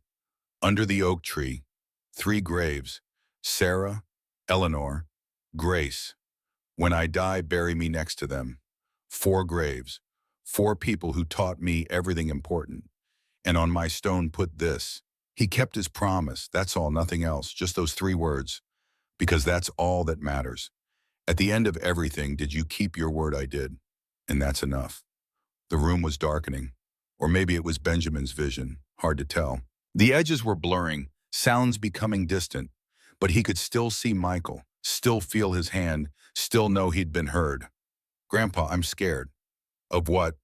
Of you dying, of losing you. Benjamin smiled. You're not losing me, son. I'll be right there under the oak tree, next to the people I love, watching over this place, over all of you. Every child who comes through those doors, I'll be there. Every promise you make, I'll be there. Every time you choose courage over fear, love over hate, action over cowardice, I'll be there. That's what legacy means. We don't die. We multiply. We become the voice in your head that says, keep going. We become the strength you find when you think you have none left. We become the promise you make to yourself. That's immortality. Not living forever, but living in everyone who comes after. He could feel it now. The end. Coming like a tide. Inevitable, but not frightening. He'd done what he came to do. Kept his word. Built something lasting. Turned his greatest failure into his greatest achievement. Michael. His voice was barely a whisper. Tell Abby I'm proud of her. Tell Matt to take care of the place. Tell Daniel his father loved him. Tell all of them. Tell everyone. The promise lives. As long as one person remembers. As long as one child is saved, the promise lives. I'll tell him. Good. Benjamin closed his eyes. I'm tired now. Think I'll rest a bit. You stay if you want. Or go. Either's fine. I'm not afraid anymore. Not of death. Not of anything. Because I know Sarah's waiting. Eleanor and Grace, they're all waiting. And for the first time in 40 years, I get to see them again. Get to tell them I kept my word. That's worth everything. His breathing slowed, shallow, irregular. Michael held his hand, tears falling silent and steady. In the hallway outside, he could hear voices, the family gathering, knowing, preparing. Benjamin's last thought was of Sarah, 8 years old, running into the blizzard. He'd spent 40 years chasing her ghost, trying to make up for failing her. And maybe he had. Maybe she'd forgive him. Maybe she already had. Maybe that's what heaven was. Not harps and clouds, but forgiveness. Second chance. Promises kept at last. December 20th, 1920, 4:47 a.m. Benjamin Thornton died peacefully in his bed, surrounded by family. His last words were barely audible, but Michael heard them, would remember them for the rest of his life. Sarah, I'm coming. Tell Eleanor I kept my promise. Tell her I saved them. I saved them all. Then he was gone. The funeral was 3 days later, December 23rd, 2 days before Christmas. Over 200 people attended, the largest funeral Montana had ever seen. Former children, now adults. Grandchildren. Great-grandchildren. Town officials, ranchers, teachers, ministers, people whose lives Benjamin had touched directly and indirectly. They buried him under the oak tree, next to Sarah, Eleanor, and Grace. 4 graves now, 4 stones. Benjamin's was simple, just as he'd requested. Benjamin Thornton, 1860 to 1920. He kept his promise. Abby gave the eulogy, 41 years old, gray already touching her hair, but strong, steady, her voice carried across the crowd. Benjamin Thornton was not a perfect man. He failed, made mistakes, carried guilt he probably shouldn't have carried. But he was a good man, a man who turned his worst moment into his life's mission, who took his pain and transformed it into love, who proved that family isn't about blood. It's about choice, about showing up, about keeping promises even when they cost everything. She looked at the four graves. He's with them now, the people he loved, the people he lost, and I like to think they're proud of what he built, of what we've become. Because this ranch, this family, this legacy isn't his alone. It's ours, all of ours. Everyone he saved, everyone we've saved, everyone who will be saved. That's Benjamin Thornton's promise. And it doesn't end today. It continues through us, through our children, through every person who decides that saving one child is worth a lifetime of work. That's how we honor him. Not with tears, not with grief, but with action, with love, with promises kept. The crowd was silent. Then slowly they began to speak, one by one, sharing stories, sharing memories, sharing the ways Benjamin had changed their lives. It went on for hours, story after story, life after life, promise after promise. As the sun set and the crowd dispersed, the family remained. Abby, Matt, Daniel, Isaac, Jamie, and Crawford, the original family, the ones who'd been there from the beginning or near enough. Crawford was 77, white-haired, stooped, but present. He'd outlived the man he'd once tried to destroy, had become instead his most unlikely testament, proof that redemption was real, that people could change. "I owe him everything," Crawford said quietly. "He could have killed me that day in the barn. Should have. I'd kidnapped his daughter. But he didn't. He gave me a chance, let me prove I could be better. And I spent 20 years trying to deserve that chance. Never quite did, but I tried. That's what he taught us. Keep trying. Keep choosing better. Keep being more than your worst moment." They stood in silence for a while. Then Matt spoke. "So what happens now?" "Now we keep going," Abby said. "We run this ranch the way Papa taught us. We take in children who need homes. We build family. We keep promises. Nothing changes except who's at the head of the table. Who will that be? All of us, together, the way Papa would have wanted." And that's what they did. The ranch continued. Through the 1920s and the Great Depression. Through World War II and Korea and Vietnam. Through every decade and every challenge and every change the world threw at it. Thornton Creek Ranch endured. The foundation structure Benjamin and Matt had created proved brilliant. No single person controlled everything. Decisions were made collectively. When one generation aged, the next stepped up. Seamless, eternal. By 1960, 40 years after Benjamin's death, the ranch had housed over 500 children. Many stayed in Montana, some spread across the country. All carried the Thornton name and the Thornton values. Family by choice. Love over blood. Promises kept. Michael Thornton, who'd held his grandfather's hand as he died, became the ranch's director in 1948. He was 40 years old, had served in World War II, came home wounded but determined to continue the work. Under his leadership, the ranch expanded, added educational programs, vocational training, mental health services, everything Benjamin would have added if he'd had the resources. Michael married late, had 3 children, taught them what Benjamin had taught him. That legacy isn't what you inherit. It's what you build, what you pass forward, what you choose to be. In February 1960, Michael received a call. A girl had been found wandering Highway 87, 10 years old, hypothermic, barefoot. The authorities had nowhere to take her immediately. Would Thornton Creek accept her? Michael was 52, the same age Benjamin had been when his heart started failing.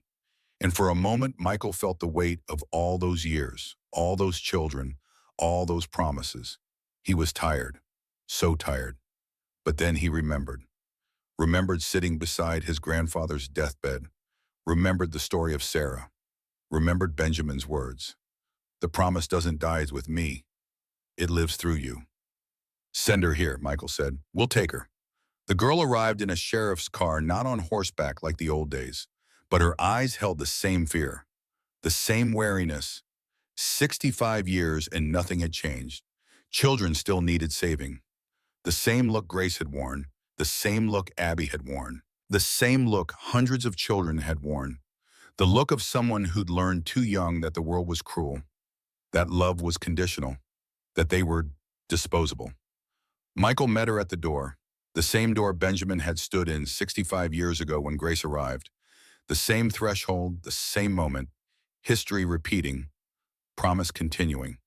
"Hey there," Michael's voice was gentle. "My name's Michael Thornton. This is Thornton Creek Ranch. You're safe here." The girl stared at him, suspicious, guarded. "Why should I believe you?" "Because 65 years ago, a man named Benjamin Thornton pulled a little girl named Grace out of the snow, saved her life, gave her a home, and she was the first of hundreds. And you're going to be one more because that's what we do here. We save kids nobody else wants.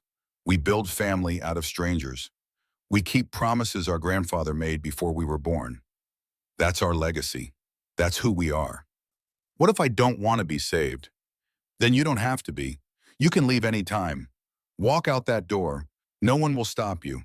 But while you're here, you'll be fed, clothed, safe, loved if you let us. And when you're ready to leave, if you're ever ready, you'll leave with skills and education and a family that will always take you back. Because once you're a Thornton, you're always a Thornton. That's the promise." The girl's eyes filled with tears. "My name's Emma." Michael's breath caught. Emma, the same name as Benjamin's adopted daughter, the same name as the girl who died at 13. 65 years ago. It couldn't be coincidence. Had to be something more. Some circle completing. Some promise coming full round. "Well, Emma, welcome home." She took his hand, let him lead her inside, into the warmth, into the house that had sheltered so many, into the legacy that refused to die. That night, after Emma had been fed and bathed and put to bed, Michael walked to the 4 graves under the oak tree. The tree was massive now, over 100 years old. Its branches spread like arms, sheltering, protecting, the way Benjamin had sheltered and protected his children. Michael knelt by his grandfather's grave, touched the stone. He kept his promise. "Grandpa, I hope you can hear me. Hope you know. We're still doing it, still saving them. Emma's the latest, close to 600th child since I became director, give or take. And there will be more, always more, because the world's still cruel, still throws kids away, still needs people who remember what you taught us. That one person can make a difference. That promises matter. That love is stronger than blood." The wind moved through the oak leaves, soft and steady, the same sound Benjamin had heard 40 years ago, the same presence, the same approval. "I'm getting old, Grandpa. 52. My kids are grown.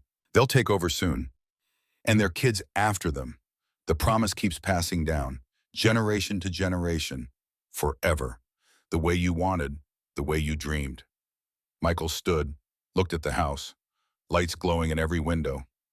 Emma's room was on the 2nd floor, 3rd from the left.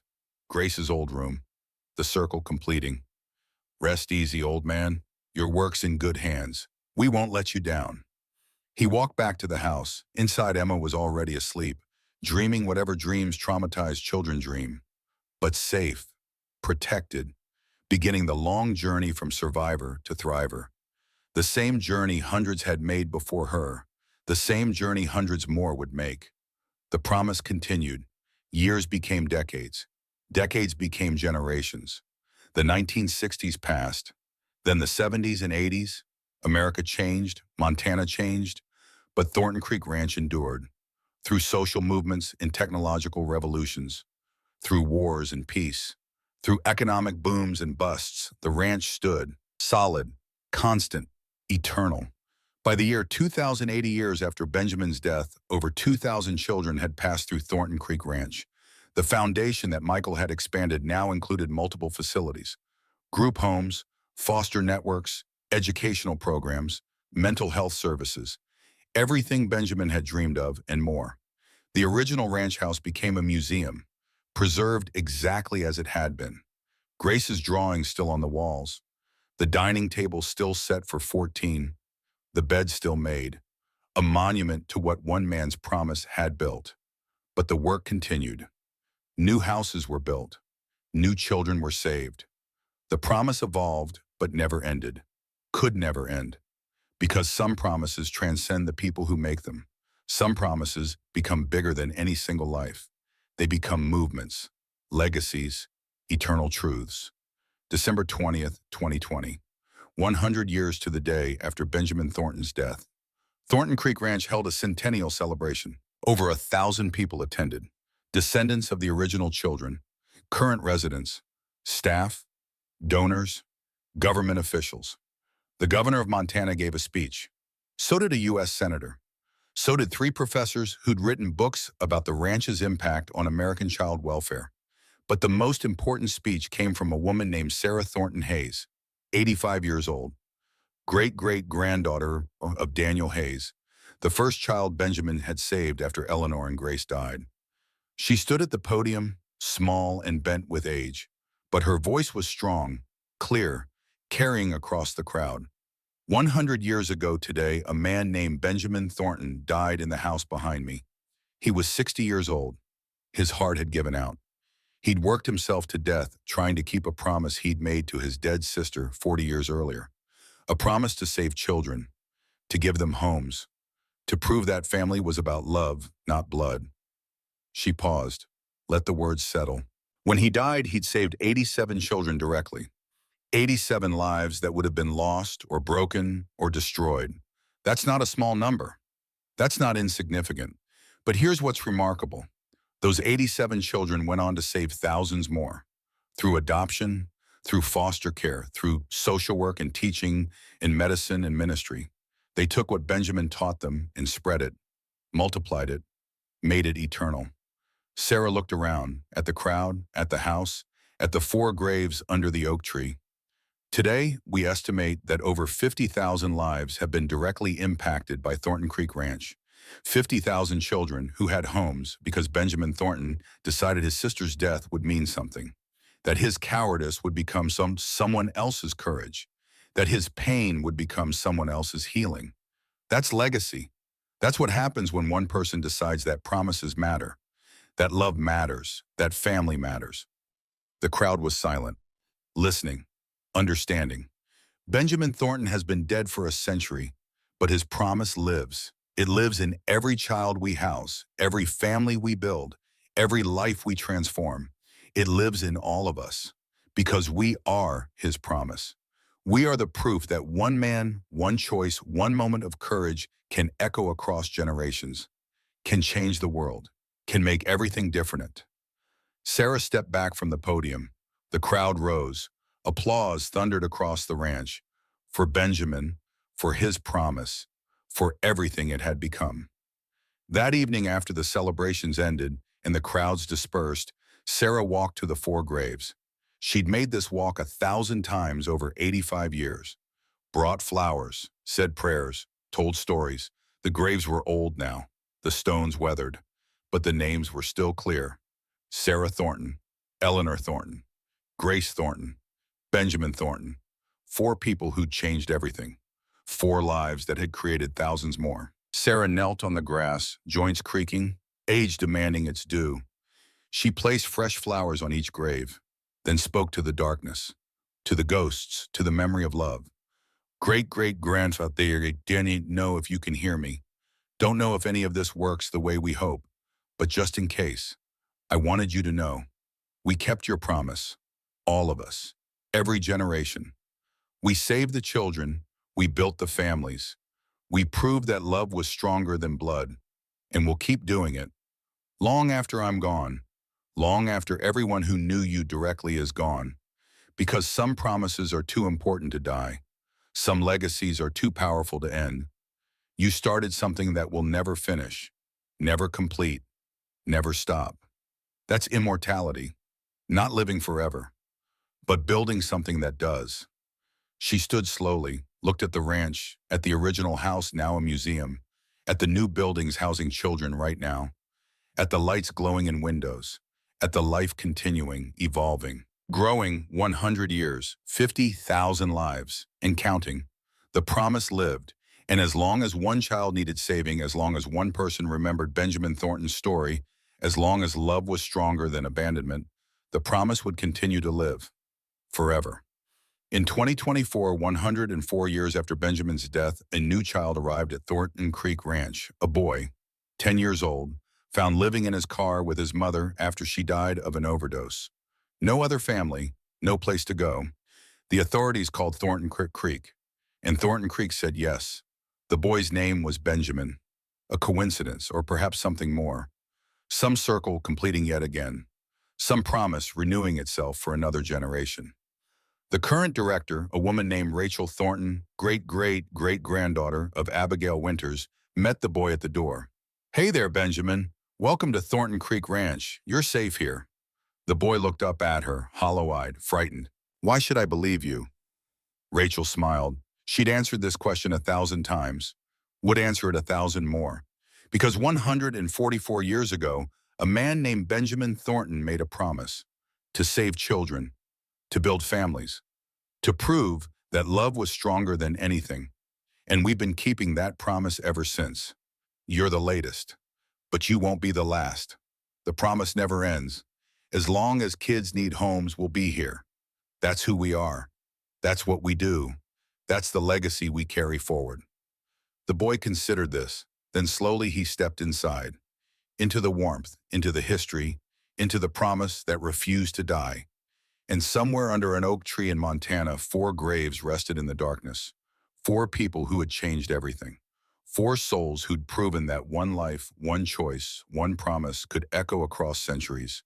Benjamin Thornton, who'd failed his sister but saved hundreds. Who'd turned cowardice into courage. Who'd built a family from strangers. Who'd kept his promise. The promise lived and would live forever. Because that's what love does. It survives, it multiplies, it transforms, it endures. One child at a time, one family at a time, one promise at a time. Forever. Montana, winter, snow falling soft and silent, the way it always falls when something eternal is being born. The ranch stands solid, lights glowing, children sleeping safe, the promise keeping itself. And if you listen close on quiet nights when the wind moves through the oak leaves, you can almost hear it. A voice, old and tired but satisfied, speaking to the darkness, speaking to the future, speaking to anyone who will listen. I kept my promise, and you'll keep it too. Together, forever. That's legacy, that's love, that's family. The promise lives, always. Montana, present day, 2024. The oak tree stands as it has for over a century. 4 graves beneath its branches. 4 names carved in weathered stone. Sarah Thornton, Eleanor Thornton, Grace Thornton, Benjamin Thornton. A woman places flowers on each grave. She is Rachel Thornton, current director of Thornton Creek Ranch, great-great-great-granddaughter of Abigail Winters. Inside the house, 15 children are having dinner. Laughter spills through open windows. The same table Benjamin built seats them all. The same walls shelter them.